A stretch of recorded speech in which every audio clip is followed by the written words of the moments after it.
আসসালামু আলাইকুম।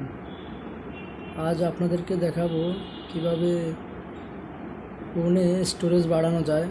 অর্থাৎ আমরা আমাদের ফোনে যখন কোনো অ্যাপস ইনস্টল করতে চাই তখন ইনস্টল করতে পারি না, কারণ আমাদের অনেকের ফোনে র্যাম কম থাকে, ফোন মেমোরিতে জায়গা কম থাকে। সেই কারণে আমরা একসাথে অনেকগুলো অ্যাপস ইনস্টল করতে পারি না।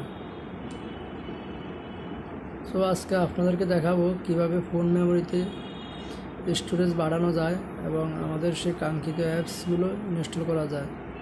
চলুন তাহলে শুরু করা যাক। তো প্রথমে আমরা আমাদের মোবাইলের স্ক্রিনে চলে আসলাম। স্ক্রিনে আসার পর আসতে হবে ফোনের সেটিংসে। তো সেটিংসে আমরা ট্যাপ করলাম। অ্যাট ফার্স্ট সেটিংসে আমরা ট্যাপ করলাম। সেটিংস থেকে দেখেন এখানে একটা ইন্টারফেস আসছে, apps and notification. Apps and নোটিফিকেশানে ট্যাপ করতে হবে। তো আমরা ট্যাপ করে দিলাম। দেন আসছে অন্য একটা ইন্টারফেস, এখান থেকে অ্যাপসে যেতে হবে। তো আমরা অ্যাপসে ট্যাপ করলাম।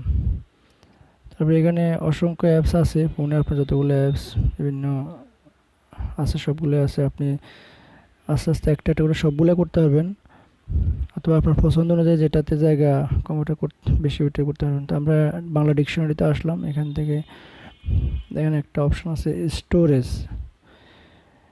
স্টোরেজে আমাদেরকে ট্যাপ করে দিতে হবে। তো আমরা স্টোরেজে ট্যাপ করলাম। দেন এখানে দেখতে পারবেন clear data and clear cash, দুইটা অপশন আছে। তো আমরা ক্লিয়ার ডাটায় ট্যাপ করে ওকে করে দিলাম। দেখেন আমাদের এখানে অনেকটা স্পেস বাইরে গেছে। দেন আমরা আর একটা করতে পারি।